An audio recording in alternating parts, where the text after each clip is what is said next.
Good morning friends. Today we are going to learn about Carnot cycle. It is known as the ideal cycle or it can be also known as most effective cycle. Why it is known as the effective cycle is because the cold reservoir will provide infinite Kelvin of energy to the piston and the cold reservoir will drain 0 Kelvin of energy from it. So let's start with an explanation. This is a piston which consists of working substance, that means the vapor or the gas inside it. This is known as the insulating wall, which will avoid any heat transfer between the system and the surrounding. We will put this piston over hot reservoir. So first, this working substance is having less amount of heat energy. The hot reservoir will provide more heat energy, and due to this there will be increase in volume and decrease in pressure. Then the piston will be kept at non-conducting stand. Here the process will happen with adiabatic expansion. That means here there is no input energy or there will be no energy extracted from the system. So here the piston moves upwards due to the connecting rod, and what will happen, here will be expansion in the cylinder, but it will not be at constant temperature. Here then again the piston will be kept on the cold reservoir. Here the piston will be pushed inside, and here already there is cold reservoir. So what will happen? The piston will move downwards, and also there will be energy extraction, which is also known as heat sink. Then the temperature will decrease, the temperature will remain constant because here it is isotropic compression, and there will be decrease in volume and increase in the pressure.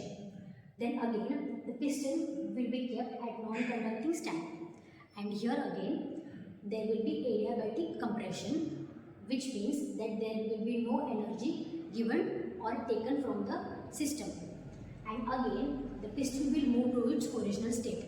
That means it starts from one position and again it ends to the same position. That is why it is known as the effective cycle. Let's study about the PV and the TS diagram for Carnot cycle. From 1 to 2, there is isotropic expansion, that means the volume increase and the pressure decrease. So it will go from here. Then from 2 to 3, there is adiabatic expansion. That means the volume increase and the pressure decrease, and there will be no temperature difference. Then from 3 to 4, there will be isotropic compression. That means the volume will decrease and the pressure will increase. Then from 4 to 1, there is adiabatic compression and the energy within the system remains constant. So this TS diagram goes from 1 to 2, here the temperature remains constant. From 2 to 3, the entropy remains constant. Then from 3 to 4, the temperature remains constant due to the isotropic compression, and from 4 to 1, the entropy remains constant. Let's study about the efficiency of Carnot cycle. First, this is the energy from 1 to 2, which can be also written as W1 to 2, which is equals to integration of PdV, and it is equal to mRT and natural log of V1 upon V2. Then similarly it goes for Q2 from Q3 to 4. So this efficiency is equal to work done upon the energy which is supplied to the system. That means Qn constant, that means efficiency constant, can be written as work done upon Q input. This is the general formula, and W can be written as Q12 to Q34 upon Q input. So after simplifying it, it can be written as 1 minus Q3 to 4 upon Q1 to 2. Then when we substitute these values in the formula, we get the answer. So next, reversible adiabatic process, PV gamma is equals to constant. In this process, PV gamma is equals to constant.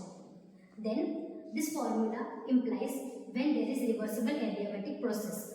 So from here, V2 upon V1 gamma raised to gamma minus 1 is equals to V1 upon V4 raised to gamma minus 1. These both values will be equal. So when we put these values in the formula, we get 1 minus T2 upon T1. That means 1 minus the temperature at cold reservoir upon the temperature at hot reservoir. So this is how we find out the efficiency of Carnot cycle.